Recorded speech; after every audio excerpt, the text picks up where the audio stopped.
Bueno, muy buenas tardes, ¿cómo les va a todos? Los saluda Martín Bermejo, docente de la asignatura Estructura Económica Argentina. Les doy la bienvenida a esta tercera presentación de esta cursada,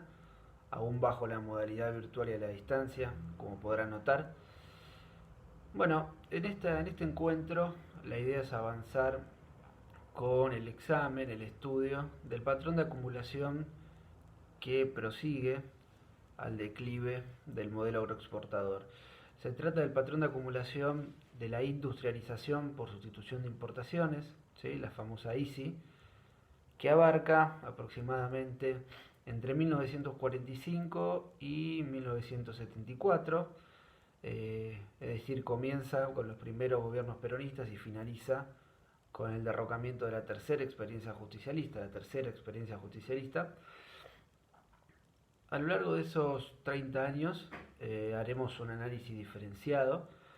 tanto entre sus dos grandes fases, comúnmente llamadas la fase de industrialización liviana, ¿sí? Que coincide exactamente con la gestión de los dos primeros gobiernos peronistas, y la segunda fase de industrialización pesada, que transcurre bajo o comienza bajo la administración desarrollista del gobierno de Frondizi y finaliza, por supuesto, a mediados de los 70, cuando se agota el patrón de acumulación en cuestión. Y bueno, al interior de esta segunda fase, por supuesto, se suceden una serie de gobiernos de distinto signo e inclusive bajo distinta forma de detentar el poder, ¿sí? Gobiernos democráticos, gobiernos dictatoriales, etcétera. A su vez, en esta segunda fase, ¿sí? de industrialización pesada, también haremos una distinción entre dos momentos específicos que, bueno, a partir del texto de Eduardo Basualdo se observan con cierta nitidez. Un primer momento que abarca entre 1958 y 1963, que contiene un ciclo económico con determinadas características, y un segundo momento entre 1964 y el final del periodo, mediados de los 70, con un ciclo económico con otras características que lo distinguen de aquel primero. La forma en la que vamos a acometer esta tarea es basándonos en algunos textos, que son los que ustedes han leído para hoy. El primero son las primeras páginas del libro de Eduardo Basualdo, que nos va a permitir trazar una línea de análisis que comienza a finales de los años 30, se interna en los rasgos centrales de los gobiernos peronistas y luego desemboca en el análisis del ciclo económico durante la segunda fase de la ISI. Otros textos que vamos a utilizar son aquellos que provienen de una disciplina distinta a la economía, que son los de Portantiero y O'Donnell, pertenecientes a la sociología y a las ciencias políticas respectivamente. Estos textos nos van a posibilitar examinar esta época desde el comportamiento y los movimientos que se suscitan a nivel de las fracciones de clase, ¿sí? De los distintos actores sociales, que iremos viendo que construyen y destruyen determinadas alianzas estratégicas de acuerdo al momento en el que se halle el ciclo económico bajo esta segunda fase de la sustitución de importaciones. Finalmente, abordaremos también el texto de Marcelo Diaman, ¿sí? Que brinda algunos elementos importantes para establecer los rasgos centrales de esta estructura económica que, en sus palabras, es desequilibrada, ¿sí? La estructura productiva desequilibrada en términos de Diaman, que remite básicamente a la existencia de dos sectores en la economía argentina: un sector primario agroexportador y un sector industrial, cada uno con productividades muy diferentes y con una inserción divergente en el mercado mundial, ¿sí? En términos de su reflejo en los precios internacionales. Bueno, la existencia de estos dos sectores con estas particularidades que los distinguen son elementos fundamentales para comprender el principal obstáculo, ¿sí? Que se va a presentar a lo largo del desenvolvimiento de este patrón de acumulación, que son las crisis de balanza de pagos, ¿sí? Me parece que el aporte de Diaman, al menos el aporte que podemos dar desde esta pequeña clase virtual, va a ir por ese lado. Bueno, dicho esto, y aclarada la base sobre la que nos vamos a sustentar en esta clase, comenzaré por un breve análisis, ¿sí?, de la primera fase de la sustitución de importaciones transcurrida bajo los dos primeros gobiernos peronistas entre 1945 y 1955.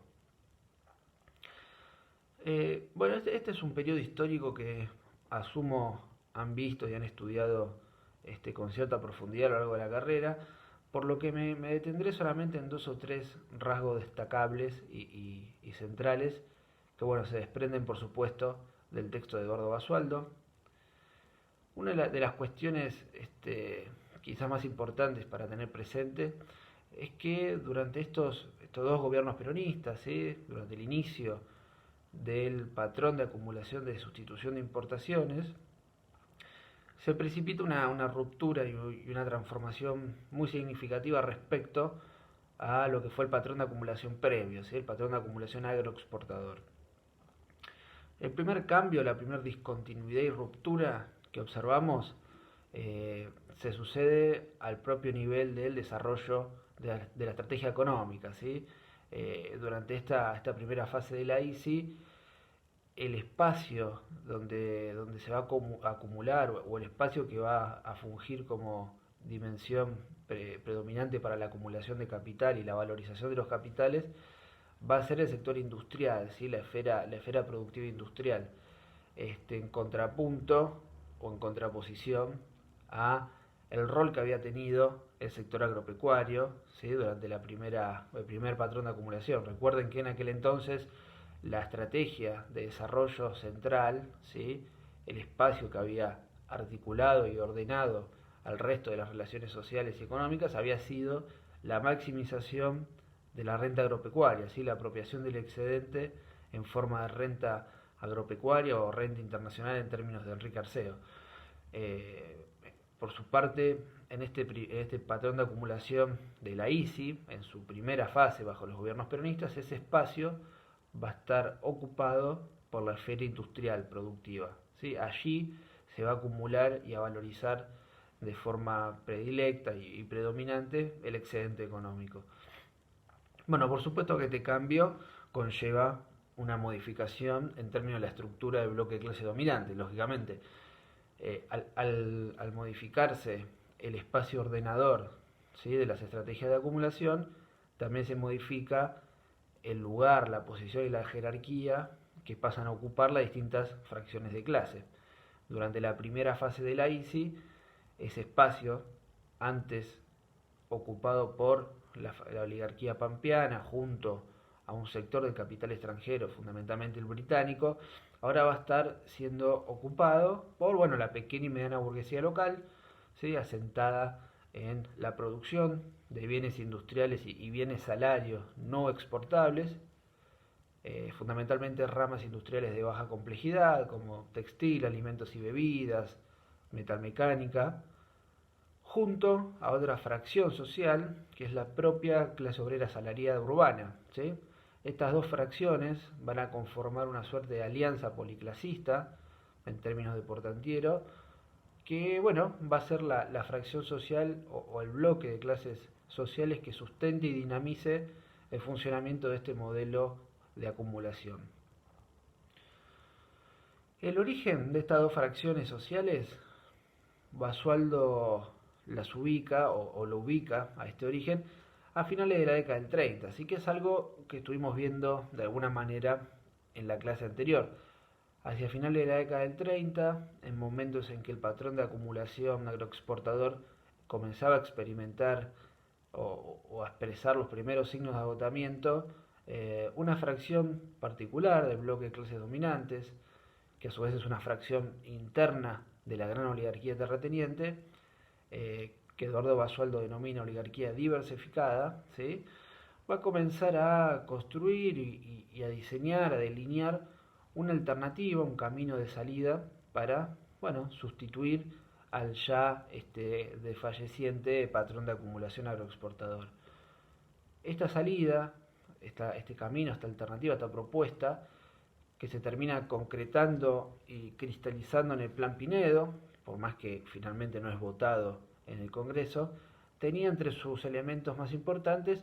el desarrollo controlado y limitado de una cierta industrialización sustitutiva, ¿sí? Que diera lugar a, bueno, el fortalecimiento moderado, siempre con límites y controles, de un espacio industrial, de un mercado urbano que contara con algunos nichos manufactureros, en vistas a en algún momento también experimentar cierta salida exportadora, ¿sí? En términos de producción industrial, siempre pensando en ramas industriales basadas en la explotación de materias primas y bienes agropecuarios, porque el origen de esa fracción de clase que lideraba esta salida, recuerden que era su asentamiento en el sector agropecuario, por lo que lógicamente su propuesta de salida industrial y manufacturera tenía que de alguna forma estar vinculada a esa base de sustento, ¿sí? Pero bueno, la cuestión es que este proyecto y esta propuesta de salida ante el agotado modelo agroexportador da lugar de alguna forma a la consolidación de estos dos sectores, la pequeña y mediana burguesía nacional, asentada en esas ramas de la industria que van de a poco desarrollándose al calor de la protección importadora que brindaba la explosión de la Primera Guerra Mundial, ¿sí? Y las propias políticas que esta fracción de las clases dominantes empiezan a estimular, junto a un sector obrero asalariado urbano, asentado en pequeños talleres manufactureros en las grandes ciudades, que bueno, de a poco comienzan a adquirir mayor protagonismo dentro de este patrón de acumulación, que en ese momento aún está en transición, ¿sí? Recuerden que la década del 30, en especial el segundo lustro, se trata de un momento de transición en el cual se está dirimiendo la eventual salida y la eventual configuración de un nuevo patrón de acumulación que reemplace al agroexportador. Y bueno, es este el escenario, es este el paisaje que durante los primeros años del gobierno peronista termina de tomar cuerpo, ¿sí? Por lo tanto, volviendo a lo anterior, tenemos dos grandes modificaciones en relación al patrón de acumulación agroexportador, que refiere a la estrategia de desarrollo económico, a la forma de valorización de los capitales y a la conformación del bloque de clases dominantes. Bueno, la contracara de esto que estábamos mencionando es lógicamente la pérdida de liderazgo y protagonismo de la fracción de la oligarquía tradicional, la oligarquía pampeana, dentro del bloque de clases dominantes, ¿sí? Uno de los elementos centrales que va a sustentar el ciclo económico peronista va a ser justamente la apropiación de la renta agropecuaria por parte del Estado, ¿sí? La apropiación de esa masa de excedente económico por parte del aparato estatal para luego redistribuirlo hacia los sectores de la economía que se deseaba estimular y consagrar como las fracciones líderes del patrón de acumulación, que son, como dijimos antes, la pequeña y mediana burguesía y la clase obrera asalariada. ¿Cómo se producía esa redistribución del excedente? Bueno, básicamente con respecto a la pequeña y mediana burguesía, se realizaba mediante el establecimiento de precios relativos favorables a su producción, precios relativos mayores y más elevados que los agropecuarios, y con respecto a la clase obrera, bueno, mediante la convalidación de aumentos y mejoras constantes en el salario real. De esta forma, durante los primeros años, especialmente el gobierno peronista, hasta el año 49, en lo sustancial, se experimentó un crecimiento, una mejora en el ingreso de ambas fracciones, sustentada casi únicamente en la apropiación de este excedente en forma de renta agropecuaria por parte del Estado y su posterior redistribución. A su vez, en el mismo momento se va configurando otra transformación al interior de la propia oligarquía terrateniente, que es una modificación importante y que veremos tendrá bastante relevancia en lo que continuará siendo el desarrollo de la estructura económica argentina a lo largo de todo el siglo XX y principio del siglo XXI, que refiere a la simultaneidad entre la pérdida de poder y de presencia de la fracción tradicional de la oligarquía terrateniente, ¿sí? La oligarquía pampeana, asentada casi únicamente en la producción de bienes agropecuarios, su pérdida de peso dentro del bloque oligárquico y la potenciación de aquella fracción que en los años 30 había sido la que, bueno, embanderaba la salida por vía de una industrialización limitada, que es la oligarquía diversificada. Es decir, al interior del propio bloque agropecuario y oligárquico, mejor dicho, del bloque de clases oligárquico, también se produce una mutación interna entre las dos fracciones que anteriormente la habían compuesto durante el modelo agroexportador, con la preeminencia, por lo menos hasta mediados de los años 30, de la fracción netamente terrateniente, la oligarquía pampeana,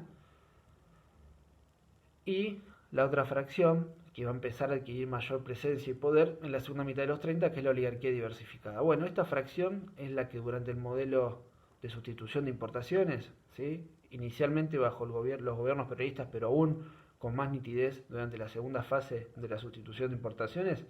va a ser la que se coloque como la fracción que dirija al gran bloque de la oligarquía terrateniente. Bueno, este modelo, el modelo de sustitución de importaciones bajo el gobierno peronista, con estas cualidades que acabamos de nombrar, va a transcurrir sin mayores inconvenientes hasta el año 1949, ¿sí?, asentado en,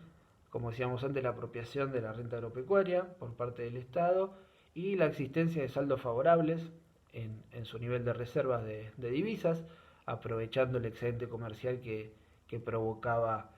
los momentos de la guerra y la inmediata posguerra.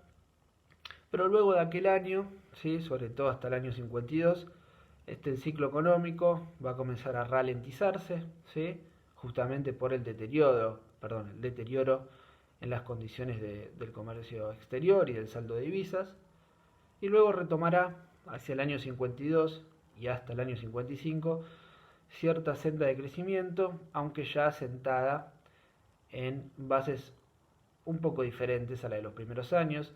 En esos últimos 3 años, 52-55, se va a producir un acercamiento entre el Estado, el gobierno y la fracción oligárquica tradicional, ¿sí?, al bloque oligárquico. Va a intentar mejorarse sus precios de producción con la idea de revertir el estrangulamiento externo a través de, bueno, el aumento de la producción agropecuaria, y también va a intentarse un acercamiento y una atracción de capital externo, ¿sí?, la necesidad de convocar ahorro externo para iniciar la segunda fase de la industrialización, ¿sí?, el salto cualitativo y cuantitativo en las fuerzas productivas hacia, bueno, una fase de industrialización pesada, ¿sí?, que convocaba a otras ramas industriales, petroquímica, siderúrgica, química, automotriz, etcétera, que por el tipo de producción requerían inversiones mayores, ¿sí?, porque contaban con una intensidad de capital mucho mayor, y bueno, era necesario contar con cierto ahorro externo que ayudara en esa tarea.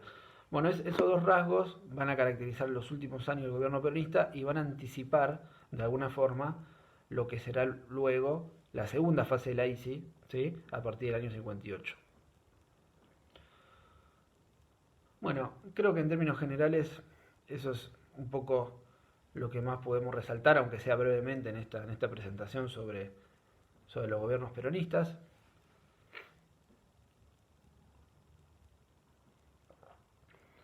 A partir del año 55, bueno, se suscita el golpe de Estado, la revolución libertadora que derroca el gobierno peronista, y durante 3 años va a tener vigencia aquella dictadura militar, primero con Lonardi, luego con Aramburu, donde podemos destacar como dato más importante la aparición, ¿sí?, el surgimiento de una nueva fracción social que va a ser el capital extranjero, el capital internacional financiero, el capital financiero internacional, mejor dicho, que si bien no va a tener en aquellos años el protagonismo que adquirirá a partir de mediados de los 70, ¿sí?, y que caracterizará al modelo de acumulación de la valorización financiera que veremos en las próximas clases, ya en estos años, de todas formas, su aparición por primera vez en el año 57, ¿sí?, la primera vez en que la Argentina toma préstamos de estos organismos multilaterales, FMI y Banco Mundial, implica de alguna forma un cambio en el patrón de acumulación, ¿sí? Porque la aparición de estos actores, bueno, impone o coloca sobre la mesa un conjunto de políticas y de estrategias de política económica que sugieren estos actores que tienen que ver con, bueno, superar los momentos, ¿sí?, de restricción externa, los problemas, los momentos de crisis de balance de pagos mediante la contracción de la demanda interna y la caída del consumo de la demanda local para de esa forma, bueno, provocar una caída de las importaciones y desde ahí recuperar el superávit comercial, ¿sí? Veremos que esa política va a ser recurrentemente adoptada durante toda esta segunda fase de la sustitución de importaciones en momentos en que el ciclo económico se topa con la restricción externa. La restricción externa inevitable para un país en proceso de industrialización y sin mayores bases tecnológicas que le permitan, mediante la exportación de bienes industriales, sortear esa restricción externa. Países como la Argentina, dependiente de la exportación agropecuaria para contar con las divisas que insume el propio desarrollo industrial, caen recurrentemente en estos cuellos de botella, en estas restricciones externas, y bueno,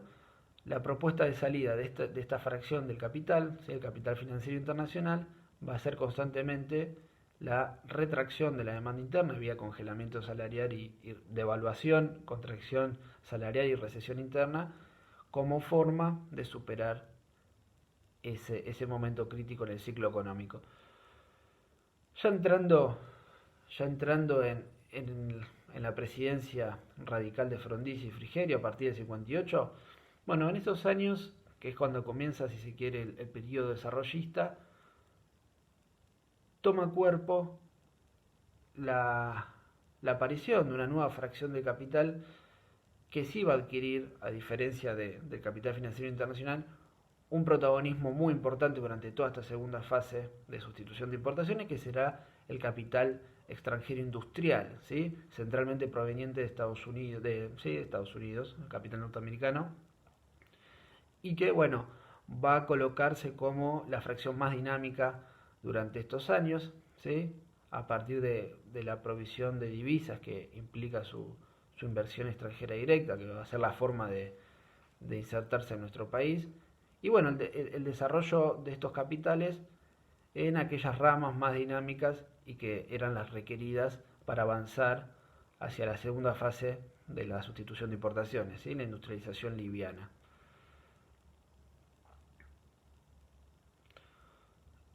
De esta forma,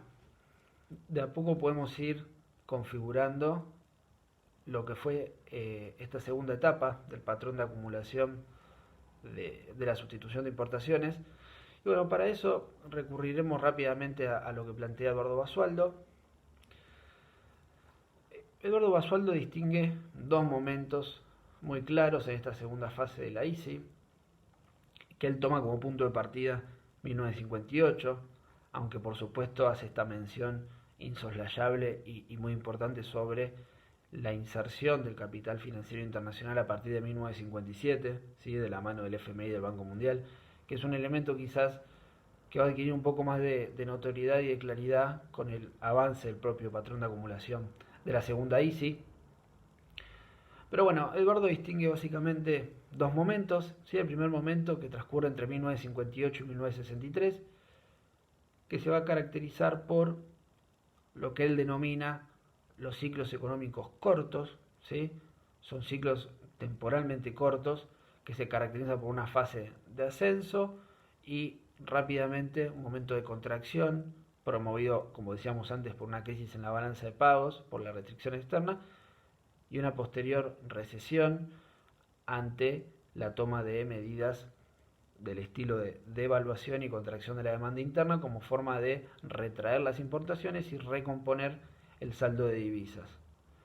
Bueno, este ciclo corto se va a suscitar a lo largo de todo el periodo,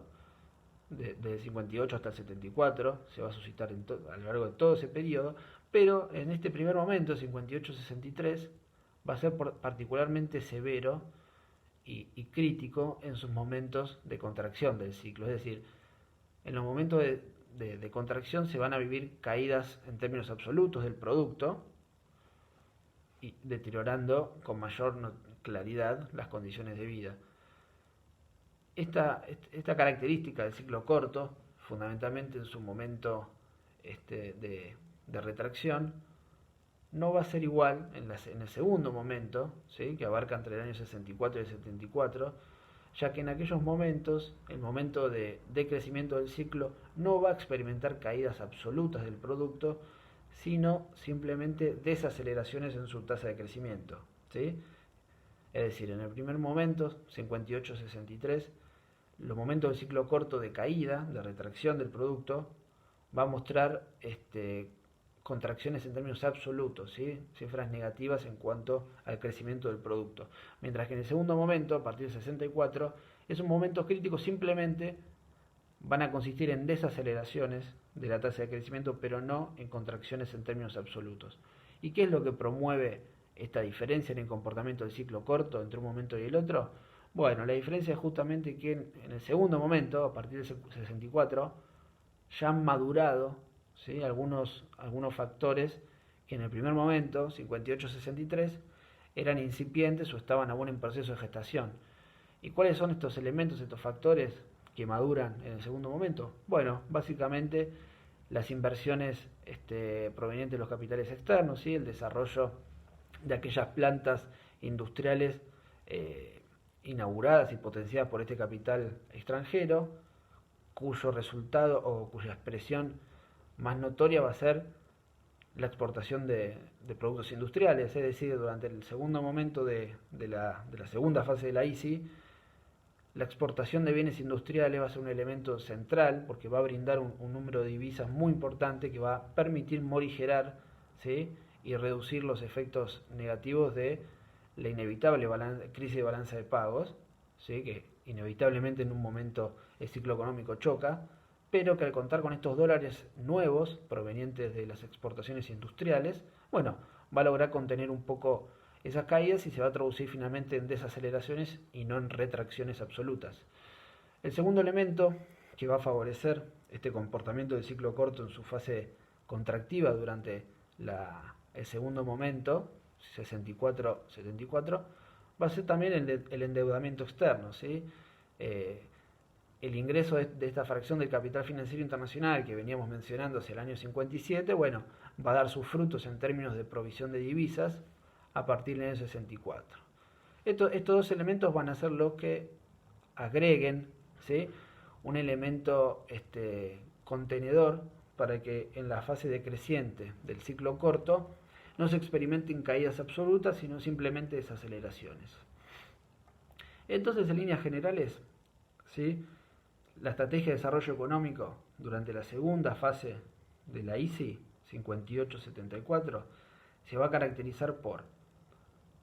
un desarrollo sólido del aparato industrial, especialmente en sus ramas más dinámicas, química, petroquímica, siderúrgica, etc., con una alta presencia del capital extranjero, norteamericano, y el logro, a partir de la segunda mitad de los 60, de un importante nivel de exportaciones industriales, que van a ser una novedad, ¿sí?, para la historia argentina moderna, porque va a lograr captar un importante flujo de divisas que va a minorar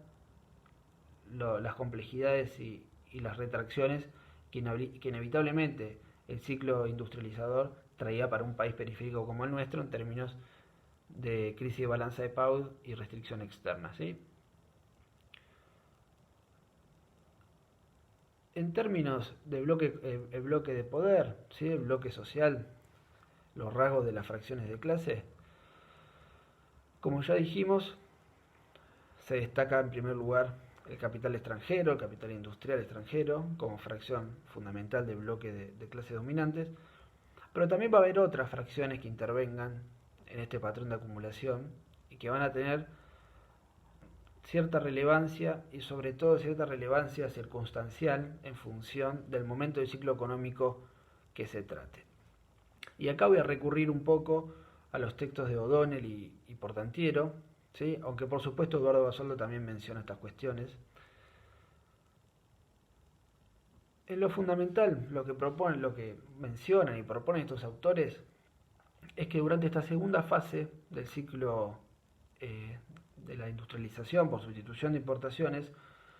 se va a consolidar una alianza, ¿sí? Una alianza de clases al interior del propio capital entre el capital financiero, perdón, el capital extranjero, ¿sí? El capital industrial extranjero, fundamentalmente norteamericano, y la fracción más moderna, más desarrollada de la gran burguesía local. Portantiero y O'Donnell la nombran de esa manera, el capital monopolista o la gran burguesía local, que no es ni más ni menos que lo que en términos de Basualdo veníamos conociendo como oligarquía diversificada. ¿Sí? Se va a producir una alianza entre estas dos fracciones de clase que va a relegar en el mismo movimiento a la fracción tradicional de la oligarquía terrateniente, ¿sí? A la oligarquía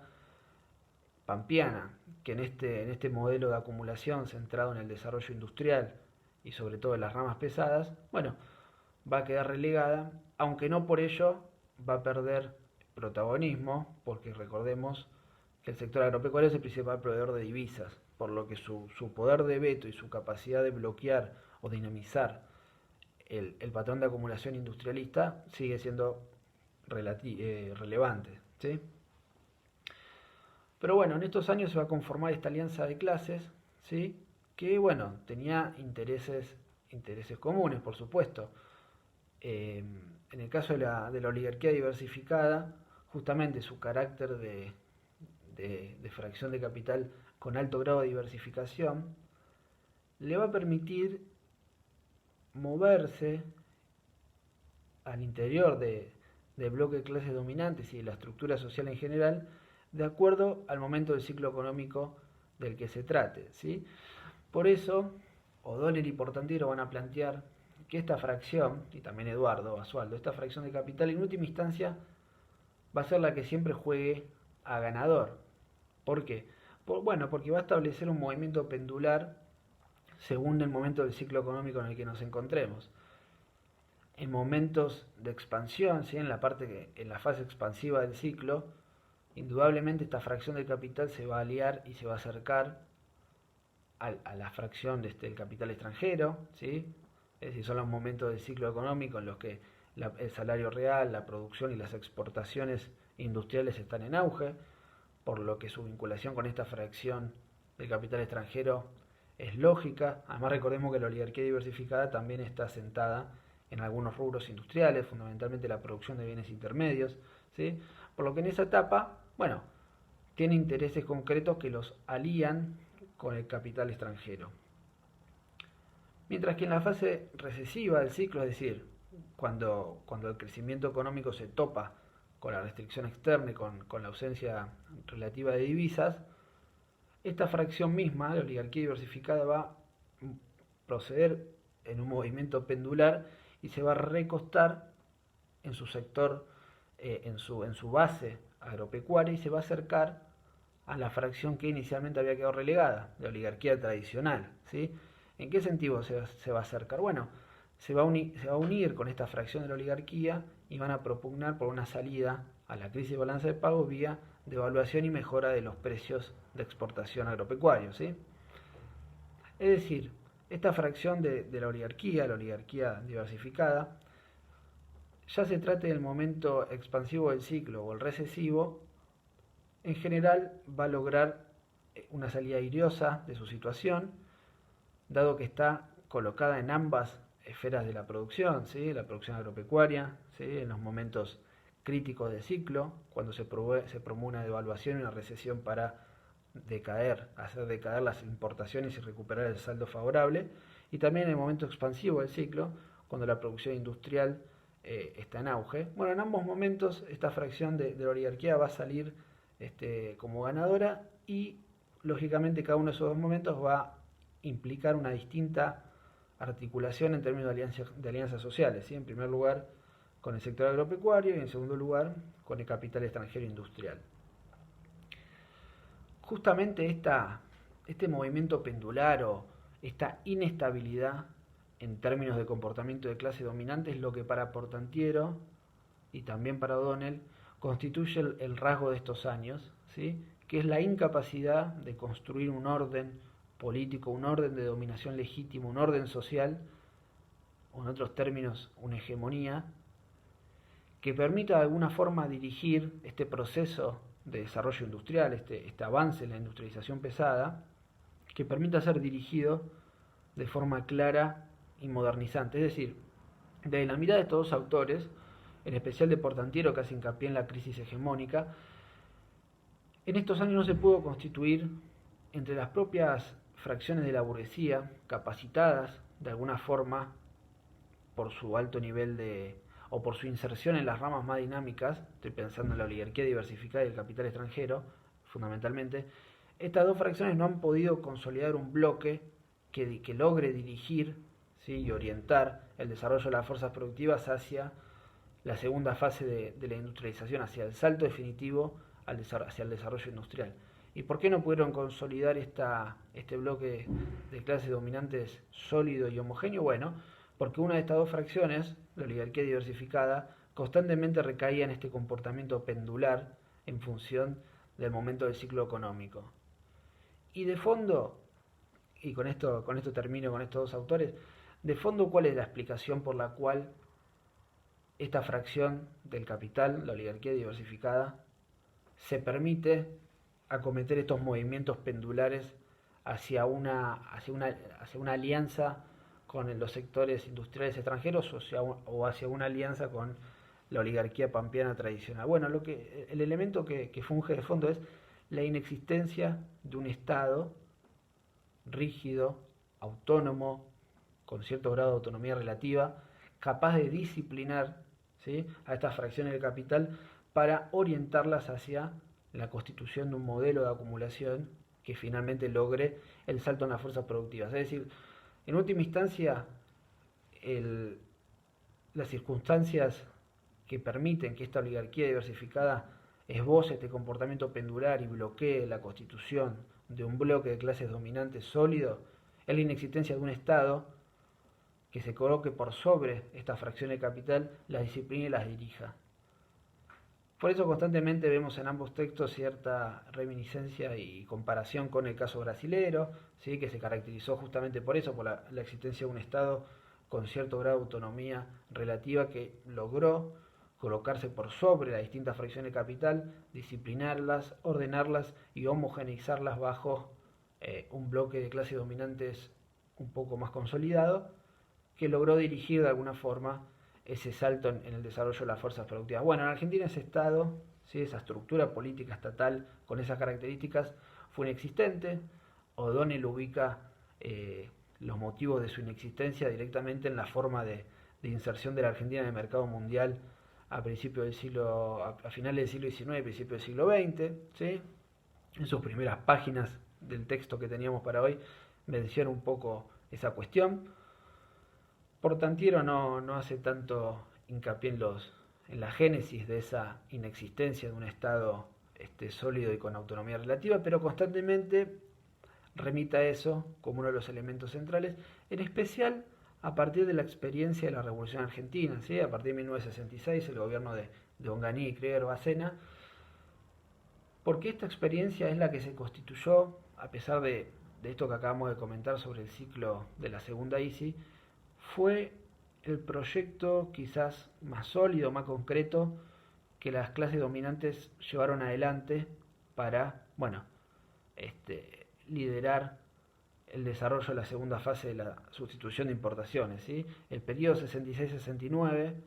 fue sin duda el momento donde mejor y con mayor claridad se tradujo a nivel de la estructura social y política el proyecto, ¿sí?, y la alianza de clases, circunstancial por supuesto, como veníamos diciendo, entre la alta burguesía local, es decir, la oligarquía diversificada, y el capital extranjero. Proyecto que, a pesar de haber sido de lo más homogéneo de esta segunda fase, de lo más nítido y de lo más efectivo en algún punto, también terminó topándose con elementos que lo terminaron disolviendo. En este caso no fue la crisis de balanza de pago necesariamente, no fue el aspecto económico, ¿sí?, el que terminó derribando este proyecto, porque como decíamos ya a partir del 64, los momentos críticos del ciclo económico, los momentos de retracción del ciclo económico no se traducían en caídas absolutas, sino en desaceleraciones, por lo que no era ese el elemento que terminó de bloquear el desarrollo del proyecto de Onganía, sino la propia resistencia popular, ¿sí? Porque, y acá voy a meterme con la otra cara de la moneda, así como a un lado teníamos esa doble alianza circunstancial entre la oligarquía diversificada y la oligarquía pampeana por un lado, en los momentos de retracción del ciclo, y la alianza entre la oligarquía diversificada y el capital extranjero en momentos de auge. Del otro lado se conformaba otra alianza de fracciones de clase, ¿sí? Compuesta justamente por aquellos actores que habían liderado la primera fase de la sustitución de importaciones bajo los gobiernos peronistas, ¿sí? La pequeña y mediana burguesía y la clase obrera asalariada. Sectores que en momentos de auge del ciclo, bueno, lograban en algún punto mejorar su nivel de ingresos, ¿sí? Ya sea por la tasa de rentabilidad del capital industrial como la mejora del salario real, pero que en los momentos críticos del ciclo sufrían más que ninguna otra fracción la devaluación y la caída del salario real y la retracción del comercio interno doméstico que eso promovía, ¿sí? Por lo tanto, la alianza de intereses era evidente en ambos momentos del ciclo, ¿sí? En los momentos de auge y en los momentos de retracción. Alianza de clases que a partir de la experiencia de Onganía, bueno, va a adquirir otra solidez, ¿sí? Ya en esos momentos se volvía muy prístino, muy claro que el proyecto de Onganía dejaba completamente afuera de, del liderazgo de este modelo de acumulación a estas dos fracciones y que solamente contenía a la alta burguesía local y al capital extranjero, por lo que bueno, ambas fracciones ya con un movimiento obrero que de a poco iba desligándose de la estructura burocrática tradicional, ¿sí? En esos años liderada por Bandor, y de a poco va constituyendo otras fracciones internas, ¿sí? Como el movimiento clasista dentro del sindicalismo. Bueno, de a poco se va configurando un escenario de resistencia y movilización popular que va a resultar en el año 69, en el Cordobazo y en otra serie de estallidos sociales que van a terminar por derrocar al gobierno de Onganía, ¿sí? O mejor dicho, van a promover su salida. Lo mismo van a hacer con el gobierno de Leviston, ¿sí? Ahí Portantiero menciona que la experiencia breve de Leviston con Aldo Ferrer en el Ministerio de Economía fue justamente un intento tras el fallido proyecto de Onganía y Krieger Bacena, que termina destruyéndose en el 69. La experiencia Leviston-Ferrer va a ser un intento de ampliar ese modelo de acumulación, ese patrón de acumulación, hacia estos sectores de la burguesía nacional, ¿sí? De la pequeña burguesía nacional, expandir hacia esos sectores el patrón de acumulación, establecer un desarrollo más de corte nacional, que de todas formas tampoco termina resultando porque también en 71 el famoso Viborazo termina por promover la salida de Leviston, provocar el ingreso de la NUSA y a partir de ahí comenzar con la transición democrática hasta las elecciones del 73. Pero bueno, en síntesis, en términos de movimiento de bloque de clases dominantes, tenemos dos alianzas muy claras. Por un lado, a nivel de justamente los sectores dominantes, una doble alianza circunstancial que se construye en función del momento del ciclo económico, ¿sí? La oligarquía diversificada va a ser el elemento, la variable independiente acá, y que va a promover un comportamiento pendular, ¿sí? Acercándose a la oligarquía terrateniente, la oligarquía pampeana tradicional o el capital extranjero en función del momento del ciclo económico, y del otro lado la alianza de las clases dominadas, ¿sí? Las más golpeadas durante este patrón de acumulación, que son lógicamente la clase obrera y la pequeña y mediana burguesía local.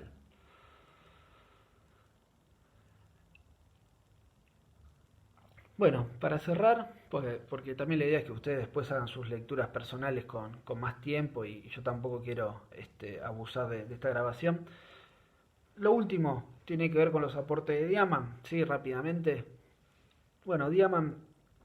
establece desde su mirada, define con mucha claridad esta estructura económica que predomina en estos años, que es la propia estructura económica de un país en vías de desarrollo industrial, ¿sí? Que cuenta con dos sectores, el primer sector agropecuario con alta productividad y que opera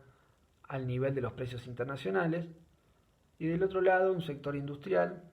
con baja productividad relativa, es decir, relativa en función al sector agropecuario argentino, que se encuentra operando lejos de los precios internacionales, ¿sí? Se encuentra operando a niveles mayores, más caros, a los precios internacionales. Bueno, él ahí hace una breve descripción, comenta que en última instancia el problema o el inconveniente para el desarrollo industrial es que el tipo de cambio que se establece para traducir los costos locales en términos de precios internacionales es el tipo de cambio que refleja la productividad relativa del agro y no la productividad relativa de la industria. Por lo que de esa manera jamás se iba a poder establecer un desarrollo industrial, que él piensa mucho en términos de salto exportador industrial, que va a ser en última instancia el proveedor de divisas para continuar y autoabastecer al propio desarrollo industrial. Bueno, estableciendo ese tipo de cambio como el de referencia, como el codificador de los costos internos en términos internacionales, jamás iba a lograr, ¿sí?, un desarrollo industrial, por lo que una de sus propuestas en este texto y en el otro que tienen como optativo, una de sus propuestas centrales tiene que ver con el establecimiento de tipo de cambio diferenciales y avanzar a partir de ahí, ¿sí?, con el desarrollo industrial. Pero bueno, el principal aporte de Diamant es establecer con claridad que en estos años la Argentina se topa constantemente con la restricción externa, ¿sí? En los momentos en los que crece el ingreso, el nivel de ingreso, mejora la producción industrial, aumenta la elasticidad de las importaciones en mayor medida de lo que aumenta la oferta del sector agropecuario, que es el proveedor de divisas, por lo que más temprano que tarde nos chocamos con una insuficiencia relativa de dólares que bloquea la expansión industrial, promueve una devaluación para establecer de nuevo cierto equilibrio en la balanza de pagos, pero no un equilibrio mediante el incremento de las exportaciones agropecuarias, porque como él bien dice, nuestras exportaciones no funcionan no se van a dinamizar por establecer una baratura mayor en sus precios, sino que el elemento que la dinamiza es la demanda externa, por lo que estas devaluaciones lo único que hacen es incrementar su facturación en pesos, su ingreso en pesos, pero no incrementar su producción. Por lo que, bueno, en última instancia el equilibrio se lograba no por un aumento de las exportaciones tras la devaluación, sino por una caída rotunda de las importaciones y el restablecimiento del equilibrio en la balanza de pagos. Bueno, en suma y haciendo una síntesis, creo que lo que quise dejar claro en esta clase, espero haber sido lo más expeditivo posible, es que la segunda fase de la sustitución de importaciones se trató en primer lugar de un gran cambio con respecto al modelo agroexportador, ¿sí? Se modificó la estrategia de desarrollo, el espacio de valorización del capital pasó a ser la feria industrial y no la producción y exportación primaria agropecuaria. Se modificó el bloque de clases dominantes, ¿sí? Primero, durante los gobiernos peronistas, con el ingreso de las fracciones que a finales de los años 30 estaban mostrando cierta expansión, que son la pequeña y mediana burguesía local y la clase obrera. A partir de la segunda fase de la ICI, este lugar lo van a pasar a ocupar el capital extranjero industrial norteamericano y una fracción de la oligarquía, ¿sí?, la oligarquía diversificada, que justamente por su carácter de diversificado lograba adaptarse a los dos ciclos o a los dos momentos del ciclo corto, ¿sí?, tanto el expansivo como el contractivo, y que justamente esta particularidad en la composición del bloque de clase durante la segunda fase de la ICI va a ser la que genere, en términos de O'Donnell y Portantiero, cierta crisis o imposibilidad de constituir un orden político y social legítimo que dirija o que logre dirigir y disciplinar a las clases dominantes para que logren el salto en el desarrollo de las fuerzas productivas y se concrete definitivamente la industrialización de este país. Industrialización que, por sus propios rasgos, va a tener entre sus características principales la existencia de dos sectores, ¿sí?, con productividades totalmente diferentes y con incidencias totalmente distintas en términos del ciclo económico a partir de su consumo o provisión de divisas, tal como nos indica Diamond. Bueno, eso es todo, espero haber sido lo más claro y completo posible. Como siempre, están abiertos los canales para las consultas ante cualquier pregunta. Y bueno, nos estamos viendo la semana próxima. Que tengan muy buen día y muy buena semana.